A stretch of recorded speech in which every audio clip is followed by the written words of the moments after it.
Hail the dark, and welcome to my first video. I am Sir Marchus Naal, Knight of the Unholy Grail. You wish to know, why is my human identity concealed?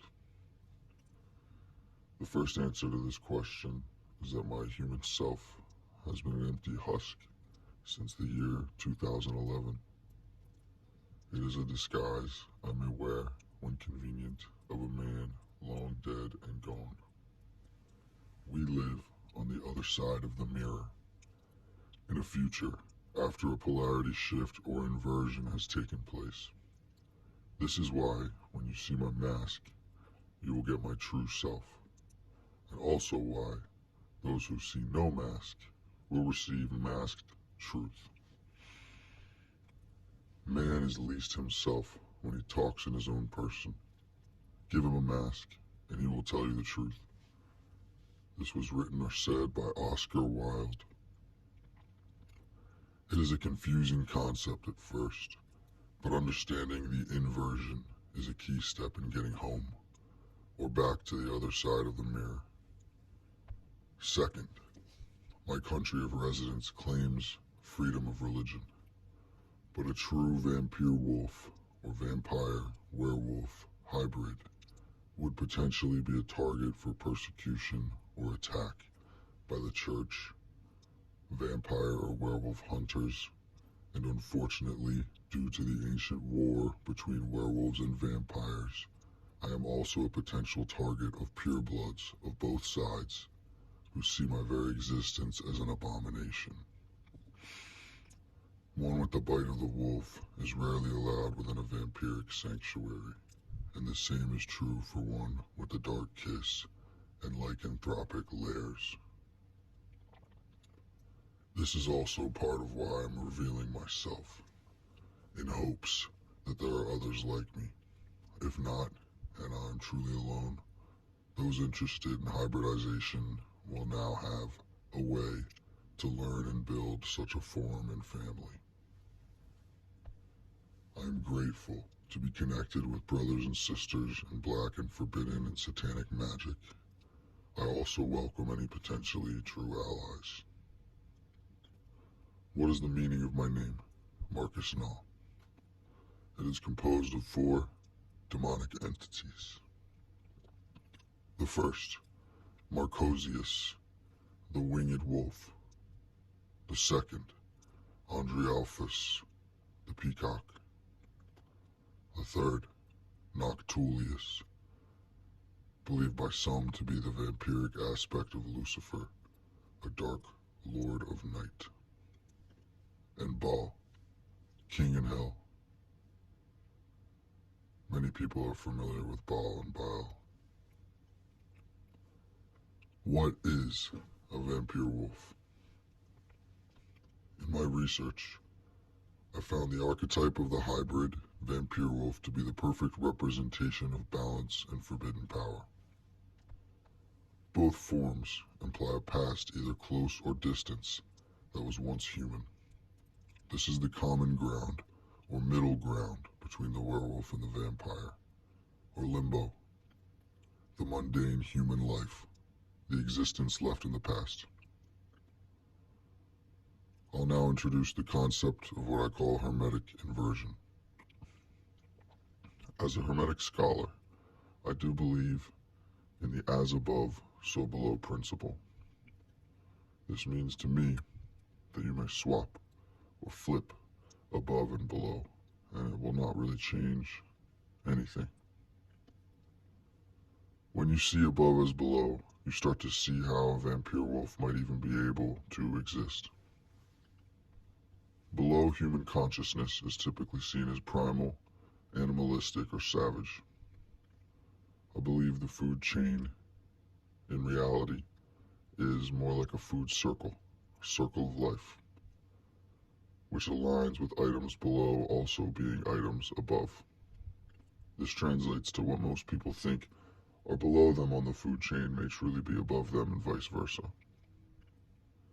You'll find many lines truly connect at the ends and make a loop or a circle in reality, but I'll I'll talk more about that later. Just like you would have a tough time telling me between Asia or North America which side of the globe of the earth is up versus down, the argument can be made that either direction on the food chain is up. This being said, below the human we see the animal, nature, because many humans so erroneously see themselves as above the natural world around them. This is the werewolf, the below, one with the earth, the animal, master of terrain and trail. In shamanism, animism, nature worship, the ability to shapeshift into an animal, such as a wolf, is highly respected and valued, often being seen as a gift directly from the great wolf spirit or Mother Earth. Above humans, we see immortals, or the undead, as these creatures have transcended the bounds of life and death. As a form of archdemonic necromancy, often said to have come directly from the devil, vampirism can be seen as the inverse elixir of life, which by application of hermetic mirroring or inverting becomes the elixir of life. This accomplishment is a great feat for the black mage, or any mage, alchemist. The vampire must go beyond life and death to become what is truly neither living nor dead.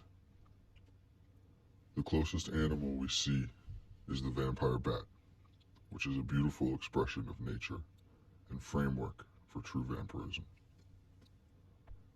Once you have experienced bats, vampire or otherwise, if you have, unless you wander into their cave, you will see or hear them above you, typically, if they're out and about. They often seem to be one with the night sky. I remember the first time I saw them, I didn't even notice them. Someone had to point them out to me. The image of a wolf running along the floor under moonlight and a bat flying far overhead create a balance of soil and sky that is truly powerful. The wolf is not the lion, the bat is not the eagle, and they do not need to be to rule the night. They meet in spirit when it's time to drink from the rivers of blood, from prey.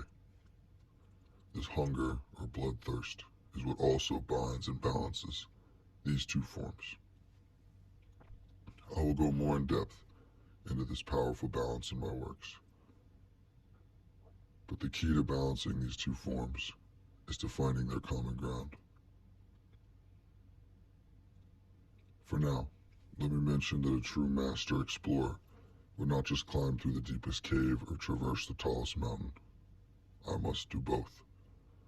Others like me will feel compelled to do both. When one truly balances all three, the above, the below, and the in-between, it starts.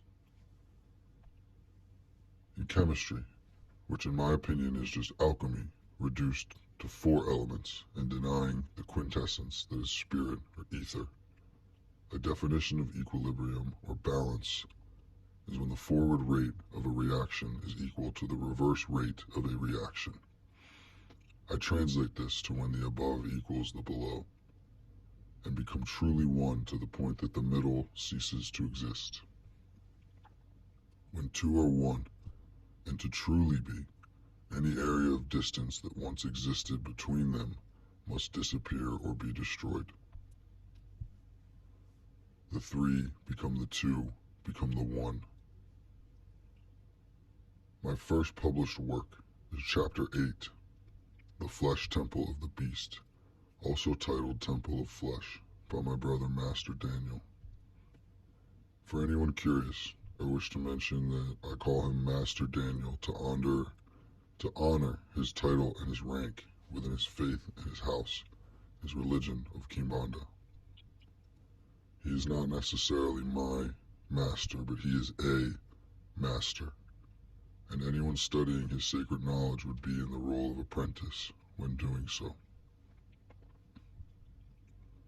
Any Satanist who sees the no gods or masters clause as a reason to never learn from anybody ever again, I think is lost.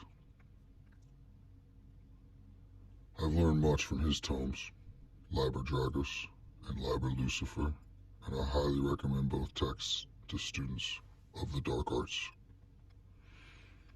My first work, which I will refer to henceforth as Chapter 8, is an explanation of how I have accomplished the results you see before you now. In this work, I will specifically explain how to activate physical and mental power through strengthening both individually and the connection between the mind and the body. Anyone who lifts weights has probably heard about the mind to muscle connection. And if you think it is important for humans, you might be surprised how deep this goes within the animal spirit, beast worship, or true satanic power. If you want to learn how I've made this transformation and potentially try to yourself, I think you will love Chapter 8. This chapter only covers a part of a part of a part of becoming a true and fully awakened, balanced vampire wolf. But this is the beginning and most logical point of start or origin. Thank you. Satan's speed. Hail the dark.